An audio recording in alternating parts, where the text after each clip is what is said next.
Well, you don't want to go to him too quick because he's, visually upset. You try to tell him that he was making a great play, and, you just got to make sure you take care of the football. After you watch it on tape, you can kind of see some of the things that he realized he should have done, to be able to probably hang on to it and keep it high and tight, as we call it. But, it's kind of one of those bang-bang plays. He had a good day and, one bad play. How tough is it for a guy like that? Kind of been getting going finally, just wanted to make a play. Well, I think it's it really, if you look at the play from a coaching standpoint, it was the exact same play that he had when he broke free on the first one in the plus field.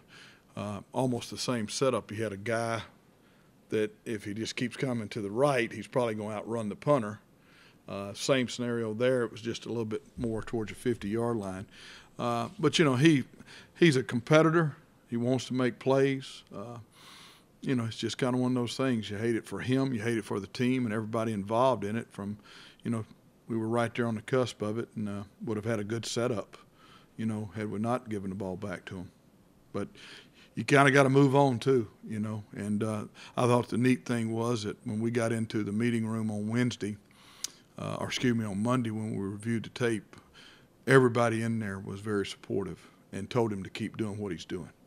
And when your teammates appreciate you, you can get over it a lot easier sometimes. Not going to forget it because of the situation, but it was good to show we got some guys that are stepping up in leadership roles, and I thought it was pretty neat for those guys to – that was the first thing. Before I ever even said a word, that was the first thing to come out of those guys' mouth.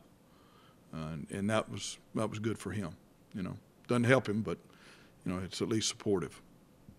As a special teams guy, what's going through your head when their field goal kicker lines up from 59 after missing the PAT and the 40-yarder at the end of regulation? I brought him into the league. He kicks a 61-yarder for me in Buffalo. He set franchise records in Arizona. He never missed two in a row when I coached him. It was either going to be one or two things. We were going to block it or he was going to push it because of, our rush, and we were going to get the ball at the spot of the deal. But, Cat's been a great kicker in this league. He's struggled like a lot of guys have at times.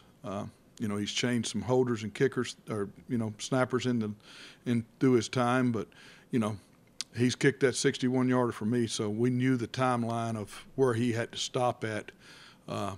Wasn't a pretty ball. I'm sure he'd like to have, had a better kick, but he's got a strong leg, and there was really no wind at that point in time. So I wasn't shocked that he made it, if that's to answer your question, because I've been with him and, knew he was capable of that. And, I hate it for our standpoint because it would have been a great setup for us to finish the game on the flip side of the previous play for us, chance to come back and get our own. Coach, how do you guys think you looked first week without Chubb? I know he was a big contributor for you guys. Well, I thought we handled our own. We had to have a little bit of you practice in-game scenarios. I think I've said that before. You have to be prepared for injury or maybe somebody not getting a hat late because of another injury or things like that. So we had a plan going in. We were actually going to try to use Nick if we needed to, just to kind of get us out of that first play. And then when the offense moved the ball and got us down where it was going to be a sky situation, I felt comfortable putting Orson out there because he had gotten those in-game reps in practice. And, he's a veteran guy, and he was ready to step up and do it. He knew that, at least the 24 hours before, he knew that, the trade had gone down and Nick was a primary. You got to do the right thing by the team, whether it's special teams or not. You got to do the right thing by the team. And so we had to plan to put Orson in when we felt comfortable. And, we made a great play right off the bat, down them inside the 1-yard line there. So it was good.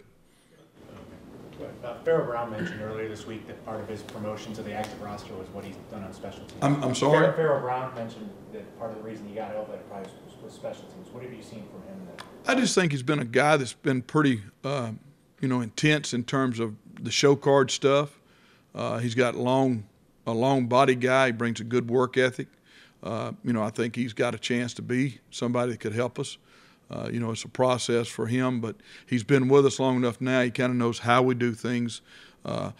Generally for us, when we can, and I'd say probably about 90%, when we bring guys in like that, when John and the staff bring those guys in, we play them on the scout team roles exactly where we see them playing for us in our team.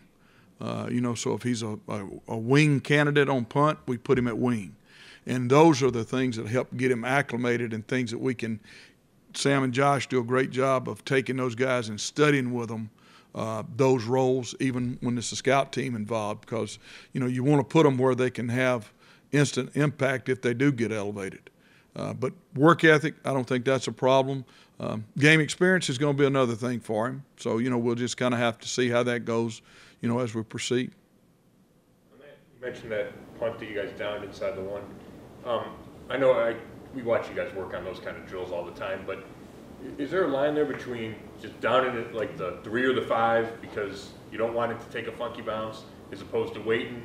Because it feels like that made the difference in 2 points or not because you're backed up so close to the goal line. Yes. If you were out there last Friday, you saw a horrendous example of a couple of guys, one of them being the player that downed the ball, which for me was a great teaching moment for them on Saturday morning. We spent probably a good 10 minutes last Saturday morning correcting, because I'm working on the box and not watching the sky. Josh and Sam do kind of that stuff for us.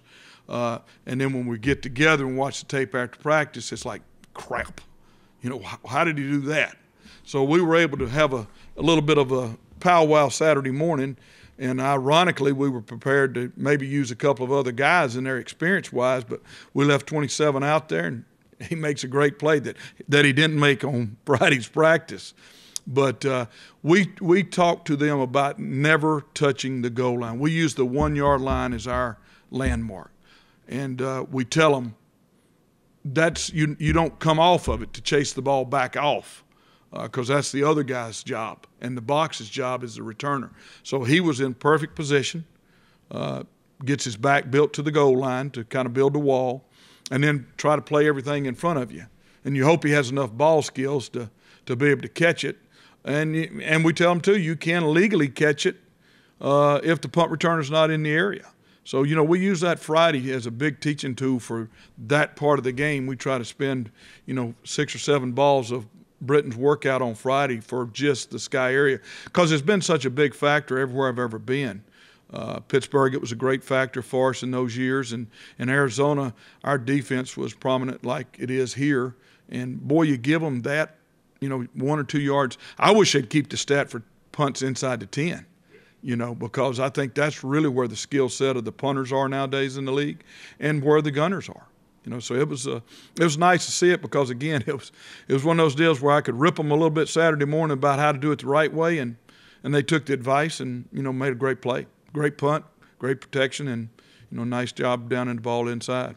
Coach, looks like there's going to be some rain over the weekend. How do you think that impacts the field conditions, and how do you think that'll impact your unit? Boy, it flooded the last time we played these guys, right? Twice. But, it's just kind of one of the things you have to learn to deal with. I think, the comparisons for their field and our field are different. The windage is different. We got the big body of water. They got the Three Rivers forming. So all those things factor in. But I think it really goes back to the players and their ability with the cleats, and to put the right cleat on and to trust their footing. Sometimes you try to, you might not play as fast, but you got to make sure you're running on the balls of your feet and not on your heels, because you'll be planting and slipping in that respect. But, we're kind of always prepared for our field yesterday had dew on it, so it was a pretty damp course. So we got a little bit of work there with snap kicking a hole too. Heinz Field's a difficult place to kick in general. Why do you think that is? What is it about that stadium that makes it so challenging for kickers? If I coached in Pittsburgh, I'd stay mystical. But I think, and I've only coached there one time. Cardinals, I think we went there in 15 or something since I left in 12. And that's before they added the open-end bleachers, which, that used to be the toughest end. But got a pretty good feel for how, and our players have a pretty good feel for how the wind plays down there. I think a lot of it is just, through the years, everybody kind of made such a deal about, stadiums with grass in the north. It's kind of one of those deals you just kind of got to get used to the footing and stuff like that. But the wind does play an opposite side for you down there. And you got to kind of cut through it. There's that spot here at our stadium, and there's a spot down there like there are at all of them. Once you get it cut through, the ball's going to fly the way you want it to. If it's a tight spiral and things like that. Like, I think I've said this before, Dave Zastdil amazed me one time when I was in Pittsburgh and we came up here, and just how it was almost like it's just a pass off of a foot, we used to call it, where he could cut it through as a lefty. So it's kind of one of those unique stadiums that you kind of got to play it, and once you get out there, you kind of feel for it. Tampa was interesting. I think we said it the week before. Greg's learning all of them now because he's a rookie. Once he gets through this first season here, he's going to have played in some pretty unique stadiums, Oakland and Tampa and places like that. So every one of them's kind of got their own deal. But I think mystical is probably what the Steelers always like to describe it as. What do you think that we saw Justin Tucker miss the PAT at the end, and just a bunch of guys are missing what seemed like routine kicks. More so this year. Do you have a reason for that? I didn't watch the kick with Justin. We hadn't played him in the second game yet. So, but I think the biggest thing that it's almost like the question about the field. It's like, man, it is a longer kick, but we're acclimated to that now. He's been a good kicker, no doubt about that. I think it's just kind of one of those deals where sometimes the ball ain't going to go straight on you. Sometimes it's not going, cripe.